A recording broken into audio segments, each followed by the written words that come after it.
Good morning, praise lord, welcome to this video. நிறைய பேருக்கு முதலாவது கர்த்தருடைய ராஜ்யத்தையும் அவருடைய நீதியும் தேடுங்கள் அப்படின்ட்டு வசனம் சொல்லுது. அதனுடைய முக்கியத்துவம் என்ன அப்படின்ட்டு நிறைய பேருக்கு சந்தேகங்கள் இருக்குது. ஏன் அப்படியெல்லாம் தேடணும்? எல்லாரையும் போல சாதாரண ட்ரெடிஷ்னல் மெயின்லைன் சர்ச்சஸ்க்கு போயிட்டு இருக்க வேண்டியது தானே? எதுக்காக நம்ம இப்படி எல்லாம் தீவிரமா நம்ம கத்தரை தேடணும் அப்படின்னு சொல்லிட்டு நிறைய பேருக்கு சந்தேகங்கள் இருக்கு. எனக்கு கூட அப்படி இருந்தது. எங்க வீட்டில் பார்த்தீங்கன்னா எல்லாரும் டீச்சர்ஸ். ஸோ சிறு வயதில் இருந்து அவங்க சொல்லி கொடுத்த பல பல விஷயங்கள் எனக்கு ஞாபகம் இருக்குது. அதில் ஒரு ஆசிரியர் வந்து எனக்கு இப்படி சொல்லி கொடுத்தாங்க. அதாவது சரியா தினசரி சரீரத்தினுடைய கழிவுகள் கண்டிப்பா சாம்பல்கள் போல அள்ளிட்டு தான் நம்ம வந்து அடுப்பை பத்த வைக்கணும் அப்படின்னு சொல்லி கொடுத்தாங்க. அவங்களுக்கு மறந்துருக்கலாம், எனக்கு ஞாபகம் இருக்கு. ஸோ அது ஒன்று. ரெண்டாவது வந்து நம்முடைய மூளை வந்து சரியா வேலை செய்யணும், கரெக்டா அந்த சக்கரங்கள் வந்து சுத்தணும், அலர்ட்னஸ். சில உணவுகள் அது வந்து மந்த நிலைமையை மூளைக்கு ஏற்படுத்துது அப்படின்ட்டு, உதாரணத்துக்கு தேங்காய் பால், அந்த மாதிரி சில உணவுகள் மந்திக்கும் அப்படின்னு சொல்லிட்டு என்னோட தாயாரும் சொல்லி கொடுத்துருக்காங்க. சில பொருட்கள் வந்து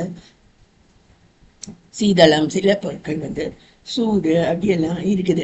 ஸோ இதெல்லாம் வந்து நம்மளுடைய மூளை செயல்பாடுகள் அலர்ட்னஸை பாதிக்குது. ஸோ இந்த அலர்ட்னஸ் தான் வேதாகமும் சொல்லுது. ஸோ எனக்கு நிறைய பயிற்சிகள் இருக்குது.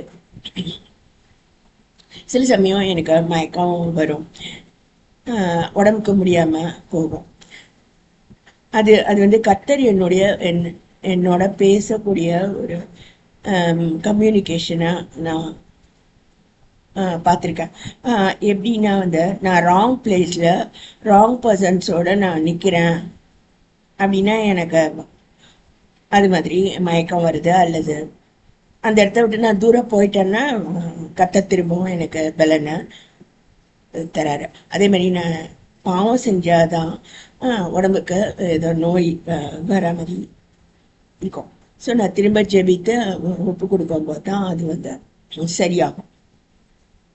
அதே போல கர்த்தருடைய வசனம், தீர்க்கதரிசி அல்லது பாஸ்டர் எனக்கு சொல்லக்கூடிய ஆலோசனை வசனம், எனக்கு பர்சனலா இருக்கக்கூடிய கன்விக்ஷன், எனக்கும் தேவனுக்குமான கன்விக்ஷன் எல்லாம் வந்து ஒன்று போல காணப்படணும்.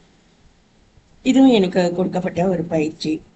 அப்படி இருந்தாதான் என்னோட மூளை சரியா வேலை செய்யுது. என்னுடைய கத்தர் சமூகத்துல என்னுடைய மூளை வந்து சரியா வேலை செய்யுது. அப்படி இல்லைன்னா என்னுடைய இன்டெலிஜென்ஸ் வந்து குறைவுபட்டு, என்னுடைய அலர்ட்னஸ் வந்து குறைவுபட்டு நான் ஆபத்தான சூழ்நிலையில சிக்க முடியும்.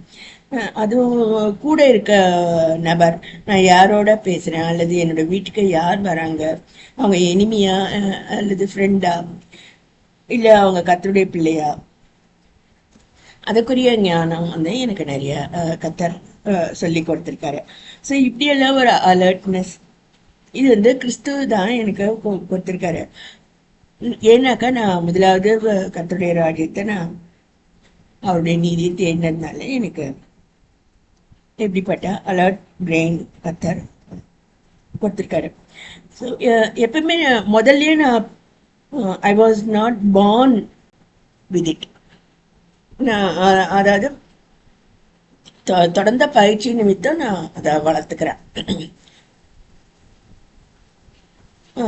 எப்படின்னா வந்து one of my cousin brother அவங்க வந்து ஜப்பான் போயிருந்தாங்க. அவங்க கிட்ட நான் விசாரித்தேன், எப்படி அவங்க ஜாப்பனீஸ் வந்து அவ்வளோ நல்லா சக்ஸஸ்ஃபுல்லாக வராங்க அப்படின்னா.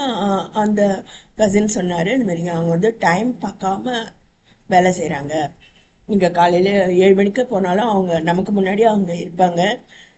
நம்ம போயிட்ட பிறகு கூட அவங்க இருந்துகிட்டே தான் இருப்பாங்க. டைம் பார்க்காம அவங்க வேலை செய்கிறாங்க. ஸோ இது நான் கற்றுக்கொண்ட முக்கியமான லெசன். அதுமாரி I keep my mind open, try to learn from the others. இப்படி இல்லை, இப்படி இந்த மாதிரி நான் என்னுடைய இன்டெலிஜென்ஸ் நான் வளர்த்துக்கல, கத்துடைய பிள்ளையா நான் இல்லை அப்படின்னா அதுக்கு ஆல்டர்னேட்டிவ் என்னன்னு பார்த்தீங்கன்னா நான் நிறைய இங்கிலீஷ் நாவல்ஸை நான் படிச்சிருக்கேன். ஹெரால்டு ராபின்ஸ்ன்ட்டு இருக்கு, இது நாவல்ஸும் இருக்கு. அதில் பார்த்தீங்கன்னா இந்த மோசமான செக்ஷுவல் எனர்ஜி கொடுக்கக்கூடிய மெடிசின்ஸ் இருக்குதான். அது பலவிதமாக நீங்களே உட்கொள்ள முடியும், அல்லது உங்களுக்கு வேற யாரோ கொடுத்துட முடியும். அப்படிப்பட்ட நிலைமைகளை நம்ம சிக்கி கத்திற்க பிரியமில்லாத உறவுகள்லையோ இச்சையான நிலைமையில அடிக்ஷன்ஸ்ல நம்ம சிக்கிக்கொள்ள முடியும். So either this are that. So நான் இதெல்லாம் படிச்சுட்டு தான் I chosen to go in the Lord's path. இன்ன வரைக்கும் கர்த்தர் எனக்கு கைவிடாம தூதர்கள் எனக்கு வழிநடத்தி வராங்க. இதை நான் சாட்சியா சொல்லுவேங்க.